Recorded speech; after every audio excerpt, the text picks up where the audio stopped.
It has now been 6 months since I made the biggest decision of my life by moving to the UK. Those first 6 months were a roller coaster, but I have learned so much. So here's everything you need to know before moving to the UK. Hey guys, welcome back to my channel. I hope you guys are doing good. I'm doing great. Today's video is everything. Okay, not everything, but some of the important things you need to know before moving to the UK, or if you're thinking about moving to the UK. I will share with you some of the important tips that you need to know before making that decision. The reason I did this video is because I have received quite a couple of questions either on my comments or my Instagram DMs about the whole visa situation, applying for a visa, getting an accommodation, what to pack, and yeah, it's been a couple of questions here and there, and I've tried my best to answer these questions, but because it keeps coming up every now and then, I decided to do just one video and try and include all that information here. And hopefully this is helpful to everyone who has a question about moving to the UK. So I have been in the UK for 6 months. Guys, it's already 6 months. I feel like it was just yesterday that I got here. It's already half a year since I moved here, and I feel like this is the perfect time where I can give you guys information, because I can say right now I am settled in, and yeah, I kind of know my way around. The first thing I'm gonna talk about is the visas. So I am here for my master's, which means I am currently on a student visa. The procedure of getting a student visa is you have to apply to a university for whatever course you want to apply for, and then once you get accepted, they'll send you a letter called a CAS. This is the confirmation of acceptance of studies letter that shows that you've been approved to the university, and then you can use this letter to go to the immigrations in your country, present this to them, and then make the application for the visa. So the other visa you can apply for is called the skilled worker visa.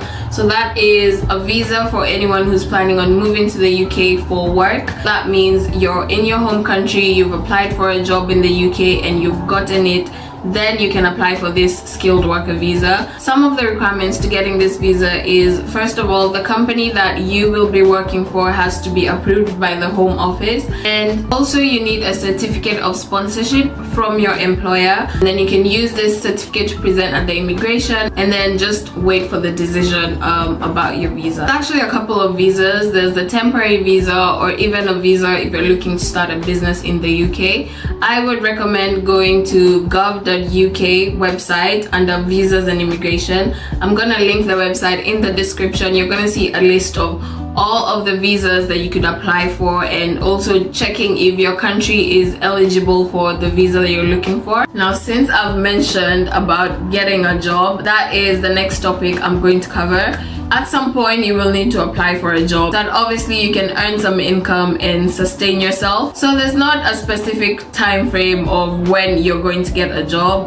It varies and it depends on what you're applying for, what your CV looks like, where you're applying. These are some of the variables that would take someone longer than another person before getting a job. So some of the tips I can give you in terms of this is, first of all, checking your CV and ensuring your CV is within the UK format. I'm pretty sure if you're coming from a different country, you have a different CV format that you use at your home country, and it will most likely differ from how CVs look here in the UK. Make sure you just do your research online. There's so many tools that you can look at, or even just type UK CV and you can see the format on how it's laid out, and then you have to make the changes on your CV to match that. Another thing is the cover letter. So just like the CV, there's so much information online that you can find on how to structure your cover letter. Personally, I didn't find a huge difference when it came to the cover letter, but then again, it's better to be safe than sorry. So just do your research online and see what you need to change on your document. Some of the apps that you can use to apply are either LinkedIn or Indeed. There's obviously so many other apps that you can use, but for me, those are the top two that I have found to be quite effective. It doesn't mean you get a job right away, but there's hope. That's what I'm saying. There's some hope there. One more tip when it comes to your CV is make sure you tailor your CV to each and every role you're applying to. Make sure everything that's on your CV matches the job description. That way you can land some more interviews, because something that's very common here in the UK is that they do the CV screening, which basically means that companies use AI to sort out the resumes, because most likely they get hundreds of applications coming in. So they use AI to sort of pick out the resumes of candidates who would be best suited to the position. So once your visa is approved, you will be given a BRP, which stands for Biometric Residence Permit.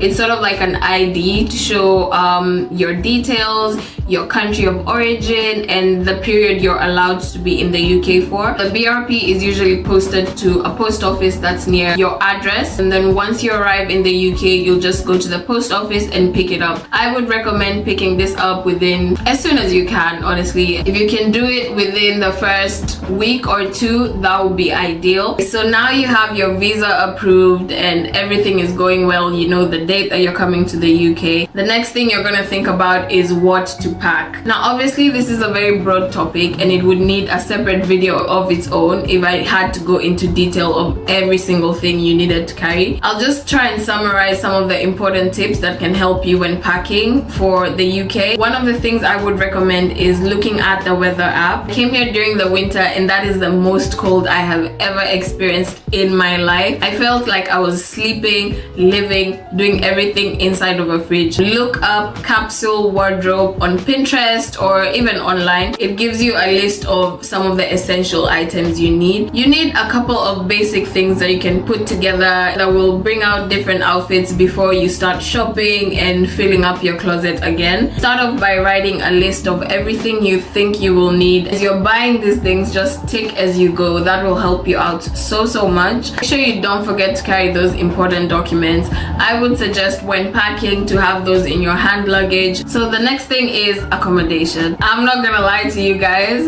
this will probably give you a headache because finding accommodation in the UK is don't even get me started on it. There's a housing crisis in the UK. A lot of the cities especially are overpopulated, so it means that it's very competitive to find a place to live, especially if you're living in like the city areas such as Manchester or London. Eventually you'll find yourself having to compromise on some of the things that you were looking for in your apartment or living space. You don't have the luxury of having all the options at hand. As soon as you get your visa, start looking for accommodation there and then. Now, depending on what you're looking for, if you're looking for a flat or apartment, there are a few apps you can use to find one, such as Rightmove or Zoopla. I haven't used Zoopla, but I've heard that it's good. If you're looking for a shared flat, an app that I would recommend would be Spare Room. Go and log on to the website and look through and see what flats they have there and just choose. You also have an option of speaking to the current tenants, so you can see if this is someone you can get along with. You also have to be constantly checking these apps. Once apartments or flats are posted there, they go down very quickly because there's obviously a lot of people looking. So the other thing I want to share with you guys is about the bank.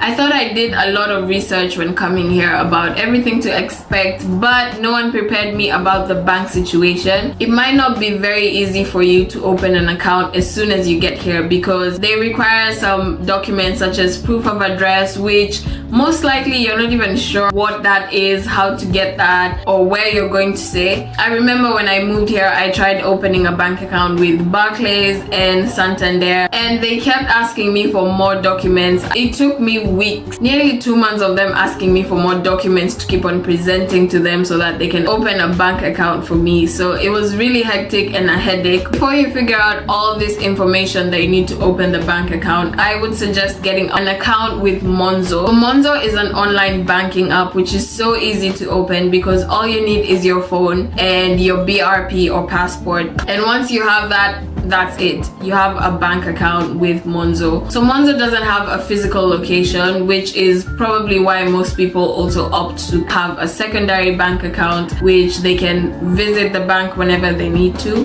But if you've just moved here, I would suggest getting a Monzo first. The other thing that I think is important for you to know before moving to the UK is about the transport. The common ways to commute or move around are either using the bus, the train, or a tram. You're probably wondering what a tram is. To be honest, I don't know how to explain it to you because it's sort of like a train, but not a train.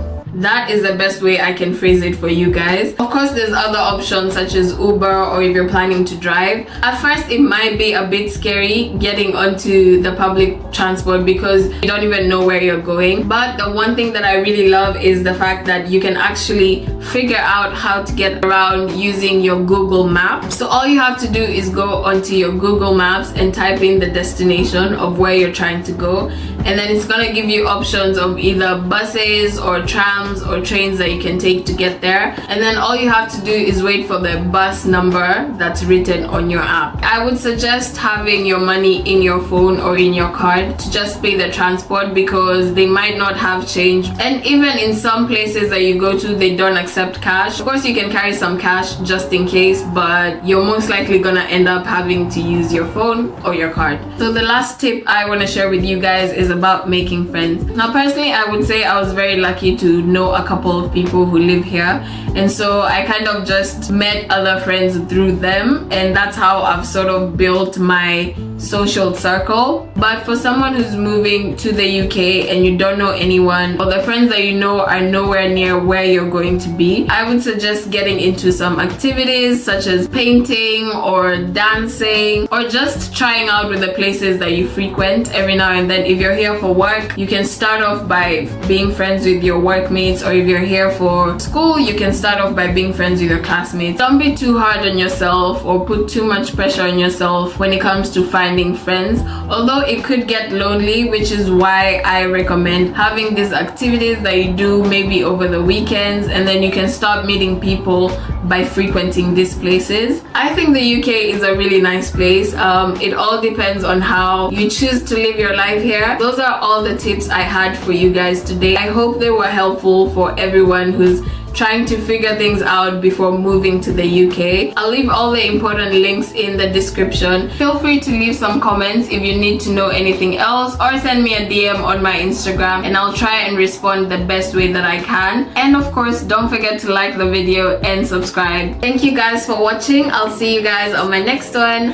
Bye. Plus his neck and icy and it matches wrist. Now it's like sick. Told her hit his phone, meet her in the whip, but he ain't go. But he